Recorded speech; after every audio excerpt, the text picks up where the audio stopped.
Hello, Brandon. Welcome to Saltbox Office Hours. This is actually our first episode, and you are our first guest. Hi, Sad to Emily. hear. Yeah, thank you for having me. I feel honored. Yeah, you should. This is a very prestigious endeavor.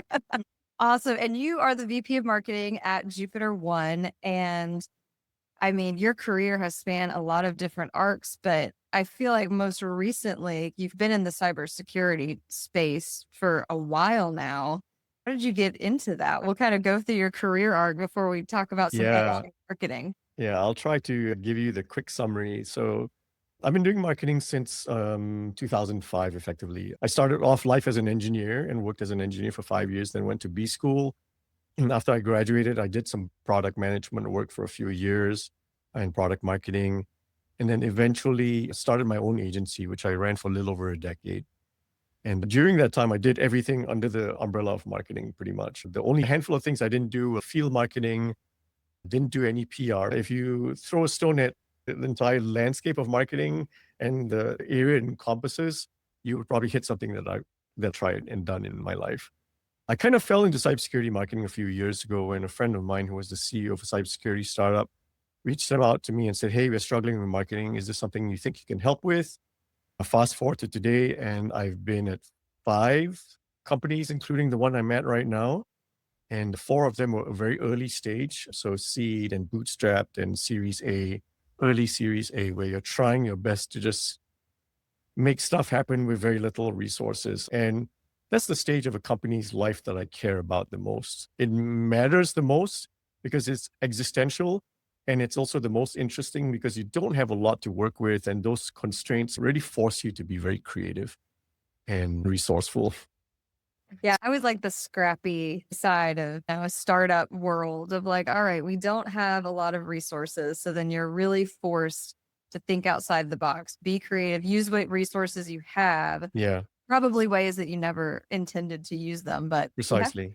Yeah, and that's why when people talk to me about marketing playbooks, I don't know what a playbook is because everything is a bespoke approach. You have to, I look at the situation in its entirety and how all the things that are unique to it, and I try to approach my marketing strategy and tactics from that point. and especially a company that's early stage. I mean, yeah, no playbook right out of the box is going to work. And so you get Yeah, to not only be creative in the strategy, but literally with everything else. So that's really that's right. cool. Yep. Well, a lot of our conversations, especially in the last year, year and a half, have been about AI and marketing. We're both in marketing, obviously. And I don't think we're alone in having a lot of conversations about the impact of AI in what we do. But I think one thing that still eludes a lot of people, especially when I'm reading posts on LinkedIn or I'm talking to other marketers, is like, how are people actually using AI? Because I think it's very buzzword of, oh, if Mhm. you're not using AI, you're behind. But what does that actually mean? And if you could provide some examples of ways that you're using it that have found results from, I think that would be Yeah. helpful, not only for me, but for others as well. Yeah. So just a little bit of historical context. I left my previous full-time role at the end of 2023, and I had to make a decision. Do I go and look for another job, or do I try to understand what I'm sensing is happening in the marketplace and how AI is impacting marketing, but the entire world and how everything's going to be affected by it? So I did some fractional work and project-based work and contract work so that I could buy myself time to really dive deep into it and understand what was going on. To give you a taste of I was understanding it, at one point my subscriptions for different AI tools was I think about $1,000 a month. I really wanted to try to understand it and knew that I had to actually dive in and play around with it to really understand it. And what I realized that there are some tools like Clay that the first thing that I gravitated towards that embed AI within how you do things. Then, of course, there ChatGPT and Claude and all that. A lot of people were using it originally for creating content, Mhm. but the biggest shift for me was in the mindset of approaching AI and its use. I will say that the shift revolves primarily around moving away from the tools and the processes that you use today that may be AI augmented and Mhm. thinking about them in that way, but rather going towards AI native mindset, for lack of a better phrase. Yeah. Interesting. And the thing that really was the inflection point for me was I was looking for some sort of very esoteric thing. I was studying N8 and learning how to use it. I had built some stuff. And then I came upon a problem that I couldn't find any materials on, no YouTube tutorials, no nothing, except for this one guy who is based in Amsterdam. So I reached out to him and I said, hey, can you share more about this? And so I got on a call with him. And then we've become friendly since then. And we chatted a handful of times. But so he's a software engineer.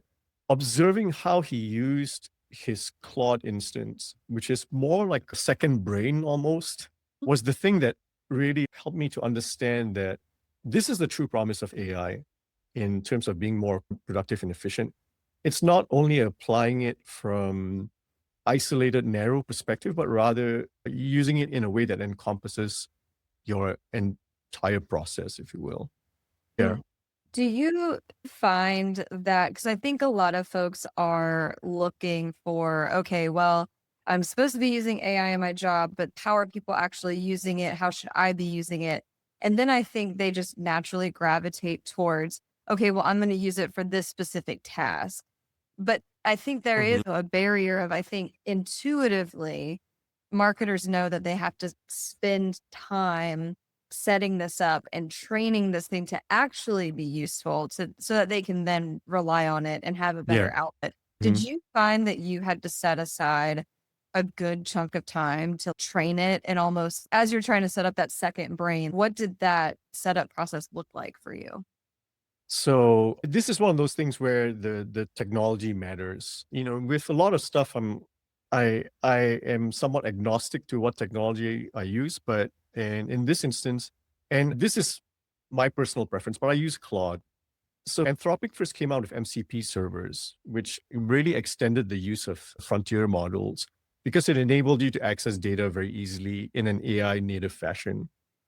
And then it came out with Claude Code. Claude Code was the big shift because Mm, Claude Code, most people see it as just a coding tool, but really it's an agent of sorts that can function on your behalf. And you pair that with the pre-built skills that Anthropic provides, along with skills that you create, and then it shifts how everything is done because in essence, you can replicate all the things that you do with skills and you can apply your own personality or imprint on it. And then you get output that is very similar, if not identical to what you might produce yourself. And it's not just writing blog posts. It's not just writing ad copy. For me, I view it as an external representation of my internal workings or an external copy of my internal workings, but one that is not moody, and it learns over time. So my view of marketing in the future, super lean teams that their role is to build out knowledge and data, and they put it into a repository.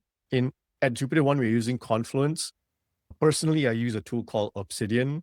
It's mhm. a note-taking tool. It's free if you don't want to pay for the sync, but it is free. And you set it up in a way that enables your Claude Code instance to then just read through it and infer stuff. You can give it the ability to catalog, categorize, create stuff. It's incredible. I already see how I'm going to use it for running a very, very lean team. It's not just about creating content anymore. It's about thinking better, researching, understanding, synthesizing, analyzing. It's visualizing. I'm using it across many different domains that a marketer would otherwise do stuff manually. It's still somewhat early days. I've been at the company for like 2.5 months and we're in the middle of a relaunch, but in parallel, we're building the system to do that. That's really cool. And I think taking the time to have all of these different tools work together, like what you mentioned with the note taker, and then you can feed that in Yeah. there. I think that's something too where maybe folks are, oh, I prefer Claude, but then they're still having to manually put in a lot of context. So I think that's a valuable insight too of there's Yeah. ways to to speed up and automate those learnings based on meetings that you're having, just to give it that context. Because I find that, and I don't think this is a groundbreaking observation, when it has more relevant, real context, you Mm. get a better output. But oftentimes that requires more time up front, and people are like, whatever, I can just either do it myself or ever I'll have Claude give me some basic output, but then I'm stuck editing it for 2 hours. So how much time did I really save? Yeah. So I was a bit vague in explaining how I view things and how I use it. But let me give you some practical examples. Mhm. You can set up the plumbing in the background so that you can automatically ingest a sales transcript, for instance, a sales call transcript. Once you've built up enough of them, you can then do some inference to try to understand what is the sentiment of the calls. You can understand what people really care about. There may be thread like patterns that emerge that you cannot ever see unless you listen to a bunch of them. You can understand better what language people are using to describe the problem that you're solving for, and then you can then mirror it in your own marketing. That's just one example of it. I love it. Yeah. And I think everybody, the worry too that's come up in conversations is like, if we're all Mm. using the same thing for similar tasks, and we've already seen that there's a lot of AI ticks and trends, especially with content, like tell like, oh, this was AI. The worry starts to become, okay, well, is everything going to be the same and look the same? And then where does the differentiator come in? And I think that's where our other conversations around creativity really come up. Yeah. And so it almost feels like it's in direct opposition to AI, but yeah, just really, I think there's going to be a lot more importance on showcasing humanity, individuality, creativity, especially in marketing. So just want to know your thoughts. I have a very strong opinion about it. I believe there will always be a lot of room for human creativity. I mean, you see AI slop today, but I've seen instances where people know how to apply and use the tools properly, and it's coming up with very impressive looking things. Now, I draw an analogy between humans and AI. Ultimately, we are machines of sort. Like one is electronic machine, one is an organic machine. How does creativity get developed within humans? We learn stuff, right? We observe, we consume, we go to the museum and look at stuff. We read magazines, we go on Pinterest. And then the things that we create are sort of like a result of the amalgamation of all the things that we are influenced by. AI is no different. The difference is that AI is going to take a whole bunch of stuff, and the stuff that it comes up with is based on what already exists, and it doesn't have an opinion. Whereas humans will always have an opinion, they'll always have a certain predisposition towards one thing or the other. And that's where I think human creativity will distinguish itself from AI. It's in the individual's unique set of aggregated inputs, the culture they grew up within, the activities they chose to engage in, the friends that they have. Those are all things that will influence their outputs. And that's why I think humans will always have a place to play in creativity. People talk about taste. Taste is subjective. So anyone can make the argument that AI has no taste and be true, but somebody can say AI has taste and could also be true. But in terms of creativity and in terms of pushing the boundaries of what is possible visually or artistically or musically, I, I believe there will always be humans who are pushing the boundaries. I agree. And there's something too to be said about what you brought up. Of it depends on what we as humans have consumed, how we grew Mhm. up, who we associate with, where we've been, and those unique experiences that AI just does not does not have. So I almost view it as flavor or spice. Like Yeah. you can tell ChatGPT to make an image of a rainbow, but you may be trying to paint a rainbow based on a rainbow that you saw in Hawaii, and Yeah. that would be very different. So Precisely. I think that's an important call because I know a lot of creative folks are feeling down about Yeah. it. It's like, well, do people even value my craft, especially Yeah. marketing? And I think there's always going to be a place for it, especially as There's something to be said about lean marketing teams, and I think that is important. But as teams start to rely more and more AI for their creative work, I can see the pendulum swinging of, okay, we want something with actual, flavor and Yeah. it's truly unique. So then let's get a person to come Yeah. and at least be almost like a creative director, even if they use AI tools, but just having somebody with that eye, with that experience to kind of guide the tool. Cause I think that's where a lot of teams are going wrong. And I mean, another thing we talked about too is just how boring B2B marketing can be I think that at a lot of marketers I know are extremely creative, and I think the output that results from companies is frequently watered down because someone with no taste or no creative ability decides to provide the input, and there's consent driven by consensus or by hippos, right? the Highest paid person's opinion. yep. And that Yeah. is terrible. If you're going to hire a marketer and you're going to invest in marketing, especially with someone who is very capable, the last thing you want to do is hamstring them by injecting your own thoughts and opinions into it. Let them do their work. And I don't know of any organization where a marketing person gets to tell the engineering team what to do, but marketing seems like it's a magnet for opinions and criticism. Well, don't you know? Everyone's a marketer.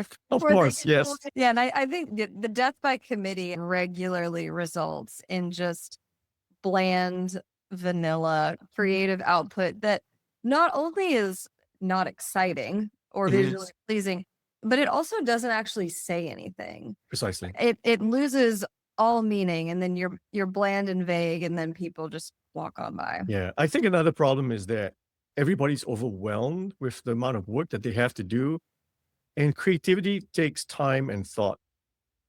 You need you need that empty space where you can just focus on whatever you need to develop or create. Well, I know you've got to run. Thank you so much for your Yeah, time. it's an I absolute always love pleasure. you. Likewise. Yeah, thank you so much for this opportunity, Emily. Yeah, good chatting with you. Have a good one. Right, take care. Bye. Thanks for joining me for Saltbox Office Hours. For more marketing conversations worth having, subscribe to our YouTube channel.